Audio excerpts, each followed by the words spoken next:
Alright, welcome back everyone. Today we have 1994. Hakeem Olajuwon was a dream. Damn, we have Hakeem the Dream today. Damn. Obviously we know about those championship runs, him in 1994 and 1995, when Michael Jordan was gone, in the mid 90s. Damn. Hakeem, I mean, hey, you guys, we all remember Hakeem, elite defense, unstoppable footwork. I mean, hey, Hakeem's footwork was so elite, bro. To be honest with you, I can't really think of a player of a center in today's game with a footwork as elite as Hakeem's. This dude carried a team to a championship with no other superstar, on the way to the title. That run isn't talked about enough, definitely, but Hakeem is, bro.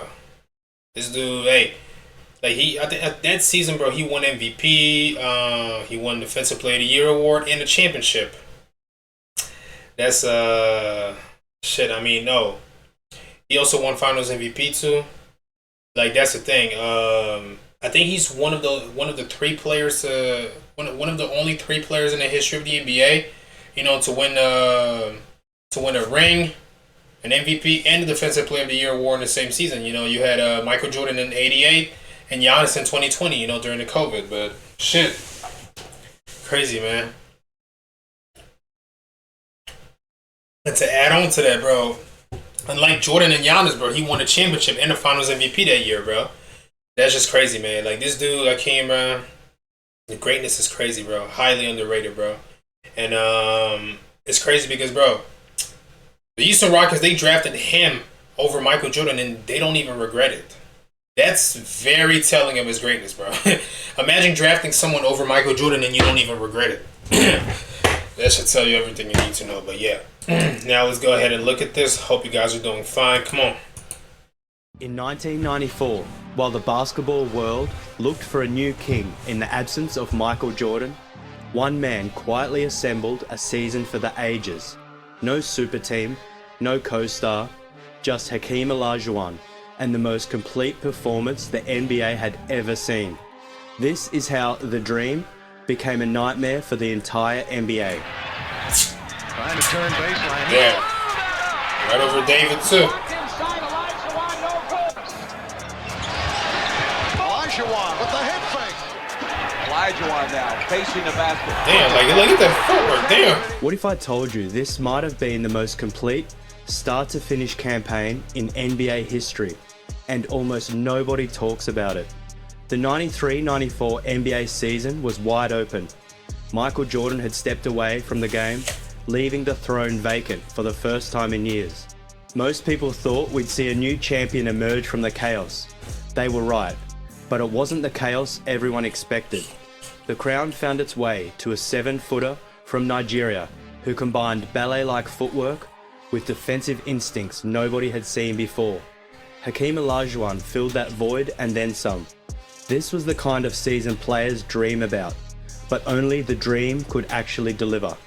That nickname sounds like a smooth rhyme in the tradition of Wilt the Stilt, and it fits him perfectly. The dream tells the story of how a kid from Lagos, Nigeria, rose from a soccer field to the pinnacle of basketball, giving the NBA exactly what it needed when Jordan left. Hakeem proved it every night with a game that was equal parts art and dominance. As a teenager in Lagos, one of 6 children in a middle-class family, Hakeem looked destined to become the world's tallest soccer goalkeeper, or maybe a handball star. Goalkeeper. I started playing basketball when I was 17 years old. I used to play soccer when I was 2-3 years old. I've been playing soccer. All of my friends were telling me I was too tough to play soccer. It's bad for me to play basketball, and I didn't know anything about basketball. He didn't even pick up basketball until he was about 16. Then everything changed. That early background in soccer and handball gave him the footwork, balance and agility that would one day make him unguardable. It was a rare blend of finesse and force that translated perfectly to basketball once he committed to it. At the University of Houston, he became a force almost immediately. One of the Cougars' assistant coaches told New York Times during Hakeem's sophomore season, "Down the road, I see him as a cross between Bill Russell on defense and Moses Malone on offense. bold prediction, but eerily accurate. By the time his NBA career was over, Hakeem stood as one of the greatest centers ever. 12 All-Star selections, 12 All-NBA honors, 9 All-Defensive teams, 2 Defensive Player of the Year awards, 1 MVP, 2 Finals MVPs, and a pair of championship rings. Before all that though, he played 3 seasons at the University of Houston, leading the Cougars to the Final Four every single year. Those runs ended in heartbreak. Despite leading Houston to back-to-back NCAA championship games, they fell short both times. First to North Carolina State on a last-second tip-in in 1983, then to Patrick Ewing's Georgetown squad in 1984. After the 83-84 season, when Hakeem was named a consensus first-team All-American, he faced a massive decision: stay in college or declare early for the NBA draft. Back then, before the draft lottery existed, the first overall pick came down to a coin flip. Somehow, Hakeem believed the Houston Rockets were going to win it. He wanted to stay in the city that had become home, so he trusted his gut and declared for the draft. His intuition proved right. Houston won the toss over Portland and landed the number 1 pick. Olajuwon was already a pioneer, one of the first international players to dominate the NCAA like a homegrown star. What came next would redefine the NBA's level of play and its global reach. Now, the 1984 NBA draft is remembered for one thing: Portland passing on Michael Jordan. With Clyde Drexler already on the roster, they decided they didn't need another shooting guard and went with Kentucky's Sam Bowie instead. Bro, imagine, bro. What gets forgotten is Drexler that Houston and MJ on the already same had a so-called franchise center. Just 1 year earlier, they'd taken 7'4" Ralph Sampson first overall. Sampson had averaged 21 points and 11 rebounds, made the All-Star team and won Rookie of the Year. But when you have a shot at a generational talent, you don't overthink it.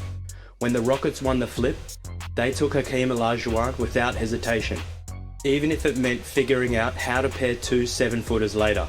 They figured it out and changed the game in the process. The duo became known as the Twin Towers, the original ones, and for a while, they absolutely terrorized the league. From a 29-53 record in Sampson's first year, Houston jumped to 48-34 with Hakeem as a rookie, instantly becoming contenders. Neither tower fit the mold of a traditional center. Sampson was a 7'4" finesse player with touch from mid-range, while Hakeem was a coiled spring, agile, explosive, and eager to run the floor. By his second season, Olajuwon was averaging 23.5 points, 11.5 rebounds, and 3.4 blocks per game. The Rockets finished 51-31 and went on a shocking playoff run, reaching the Western Conference Finals against the defending champion Los Angeles Lakers. The young Rockets took them down, 4-1. The sports world was stunned, and Hakeem landed on the front cover of Sports Illustrated. Over games 3 and 4, he dropped 75 points, forcing even Lakers coach Pat Riley to admit, "We tried everything. We put 4 bodies on him. We helped from different angles. He's just a great player." The Rockets went on to face the legendary 1986 Boston Celtics in the finals. Yeah, like one of the greatest teams ever. Damn, I mean, hey, you already know, I mean, Bird and them guys, you know, they won that one, but hey, whatever, man. But shit, let's go. One of the greatest teams ever assembled, and fell in 6 games. But for Hakeem, the message was clear. He was coming for the throne. Coming for the throne. But before things got better for Houston and Hakeem in the mid-90s, they got bad. Breakup level bad. Since their finals appearance against the Celtics, the Rockets had made the playoffs 5 times, but won just 1 of those series. 4 of those exits came in the first round. The frustration boiled over on March 23, 1992. The Rockets suspended Hakeem Olajuwon for refusing to play in a game against the Sacramento Kings, officially listing him as DNP, did not suit up. Hakeem the Dream says he can't play. He says he's injured. He says his hamstring hasn't healed. The Rockets say that's bull. They say he won't play because he wants his contract renegotiated. So today, the Rockets suspended Hakeem indefinitely without pay. The team claimed he'd been cleared by Damn, without doctors pay. and was faking the injury as leverage in contract negotiations. Hakeem flatly denied it. He insisted he wasn't 100% ready to play and filed a grievance with the NBA Players Association. Houston didn't budge. They suspended him for 5 games and poured salt in an open wound. The punishment cost Hakeem nearly $47,000, and the Rockets lost every single game he missed. This went beyond money or missed wins. Trust was gone. Olajuwon had been one of the league's most durable players, someone who played through pain without complaint. Even his teammates didn't believe he was faking. But by the time the suspension ended, the damage was done. The Rockets missed the playoffs that season. Hakeem wanted both an apology and a trade. He no longer trusted the organization. Proposed deals came and went, but Houston refused to move him. No apology ever came either. Things got ugly. Hakeem publicly called team owner Charlie Thomas a coward and had no interest in patching things up. Damn. In the offseason, it felt like the end of an era. Then fate intervened. In the preseason, both Hakeem and Thomas boarded the same plane to Tokyo for an NBA preseason function. 14 hours in the air, just the two of them. No press, no distractions. Somewhere over the Pacific, the ice broke. Thomas and Olajuwon had once shared one of the best player-owner relationships in the league. Hakeem had been a regular guest in the Thomas family home, spending time with Charlie's kids. For years, they'd felt like Hakeem's family away from home. By the time the plane landed, the communication lines were open again, and the foundation for a new chapter was set. Not long after, the two sides agreed to a 4-year, $30 million extension that officially ended the feud. With the relationship repaired, Hakeem had everything he needed to refocus on basketball and chasing a championship. The 92-93 Rockets went on to win the Midwest Division and came within 1 game of the Western Conference Finals, falling to the Seattle Supersonics in 7. The ending wasn't what they wanted, but it set the stage for something much bigger.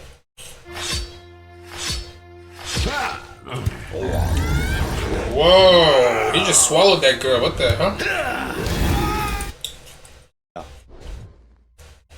Oh yeah, the masterpiece right there. By the 93-94 season, hey, this is Hakeem where it's gonna come, bro. Was at the absolute peak of... Literally, bro. Peak, like, peak two-way dominance, bro. No Jordan. Like, this was definitely, shit. I mean, hey, this is him owning the league right there. Like, one of the most complete center seasons ever. Scoring, defense, footwork, everything, man. He's back. Like, this was literally him showing why, like, the dream shape was basically unguardable, man. Of his powers.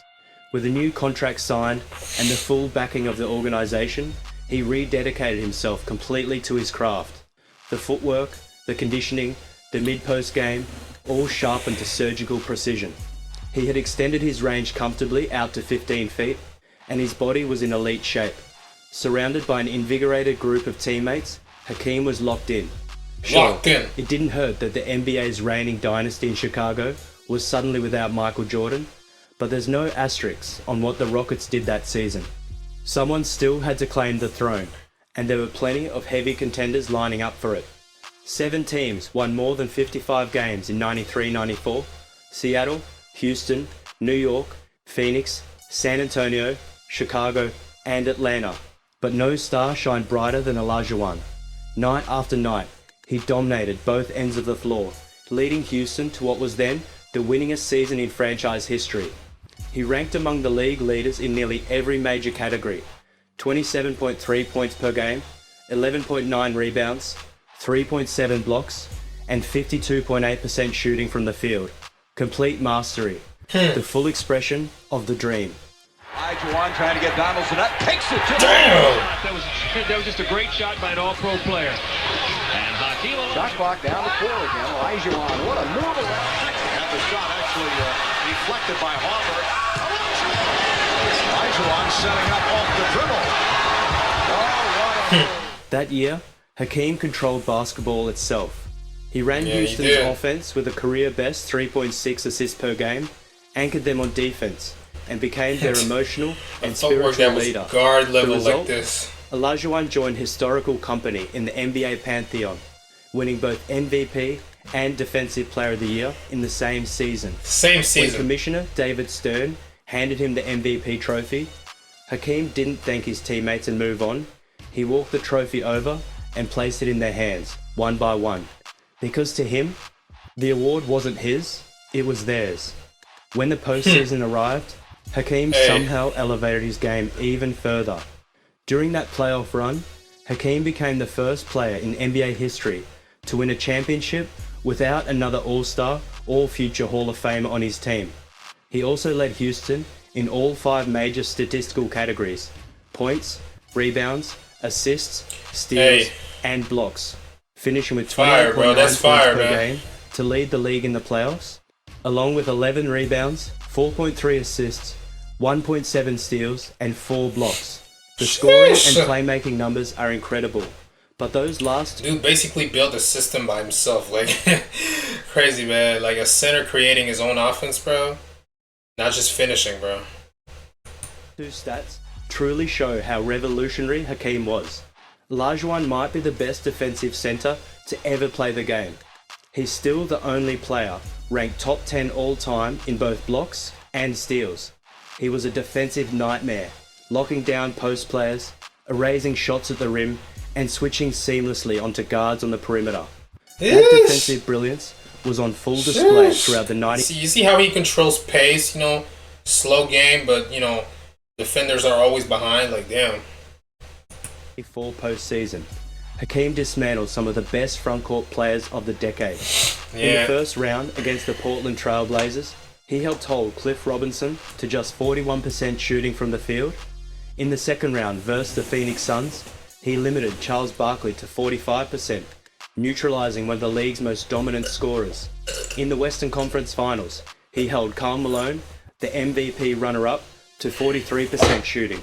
And in the finals, he completely smothered Patrick Ewing, forcing him into a miserable 36% from the field. Damn. Hakeem played that signature free safety style of defense. That defense rim protection is crazy, bro. Like, that's crazy. Bro, giving these guys hell, bro. Like, that's crazy, man. Rotating everywhere, closing out on shooters, contesting drives, and cleaning up teammates' mistakes. On offense, he was equally devastating. Hakeem blended power, agility, and finesse like no one before him, pairing elite footwork with a silky jumper and endless counter moves. Damn, bro. He tormented defenders with spins, up and unders, crossovers, and fadeaways, scoring from anywhere on the floor and dismantling double teams with ease. And he had almost no help. That 1994 Rockets roster had exactly one All-Star, Hakeem himself. Everyone else were quality role players, but none were among the NBA's top 50 talents. Vernon Maxwell was Houston's second leading scorer at 13.8 points per game, while adding 4.2 assists. He was the closest thing they had to a playmaker, but he shot just 37.6% from the field. Otis Thorpe, Robert Horry, Kenny the Jet Smith, and Sam Cassell all had their moments, but none were consistent, high-level second options.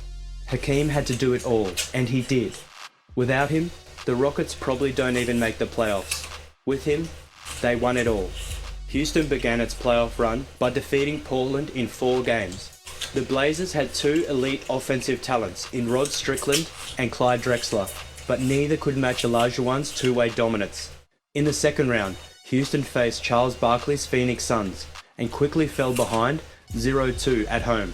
But in Game 3, Vernon Maxwell erupted for 34 points, while Hakeem anchored the defense and shifted the momentum. The Rockets took Game 3, then locked down Phoenix offense for the rest of the series.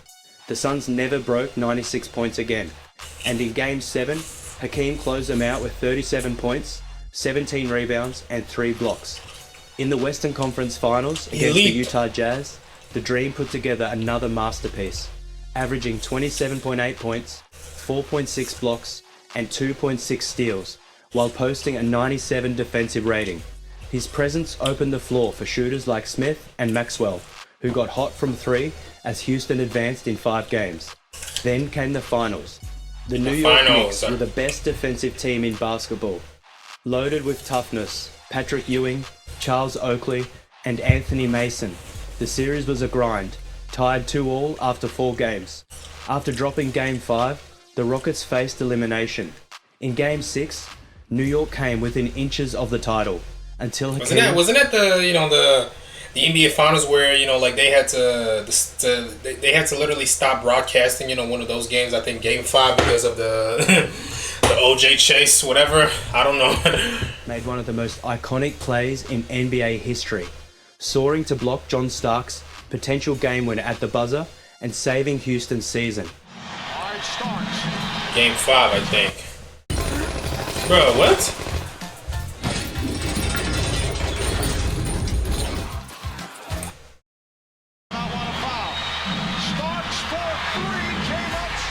Two nights later, on June 22nd, 1994, Olajuwon sealed the deal.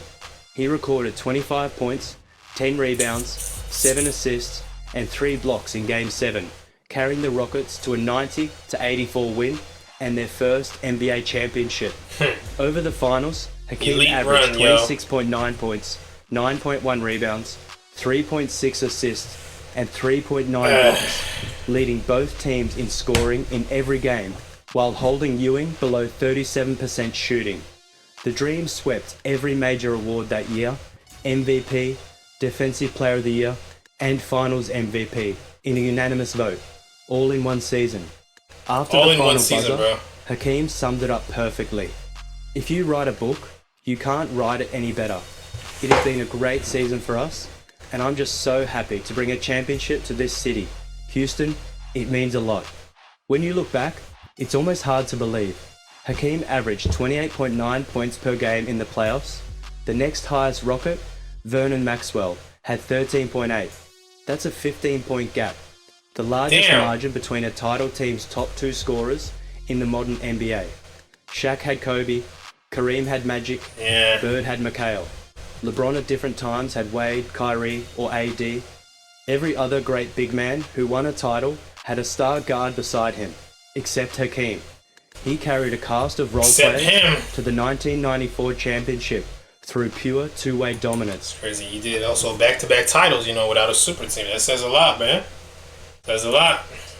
The Dream might not always be in the center of the GOAT debate, but that season proved he absolutely belongs in the conversation. Hakeem Olajuwon... Just like the way he plays inside, in the paint, like that right there translates into any era, even today. Like, this is what guys like Embiid tried to, replicate, whatever, man. 1994 run was unprecedented. In an era full of giants, he stood tallest, not just physically, but spiritually. With Jordan gone, others tried to take the throne, but Hakeem didn't try, he earned it and never let it go. When Jordan returned, Hakeem still had another title waiting. Was 1994 the greatest individual season in NBA history? Let me know in the comments. And if you thought 94 was special, check out one of these videos on your screen now. That's crazy, man. What do you guys think of that? 1994 Hakeem Olajuwon, bro. The most complete championship carry by a center ever, bro. Offense plus defense plus clutch. No real weakness, man. Anyways, what do you guys think of that? I think we're, definitely going to react to 1995 as well, But, yeah, that's going to be it for this one. I'll see you guys in the next one. Peace out.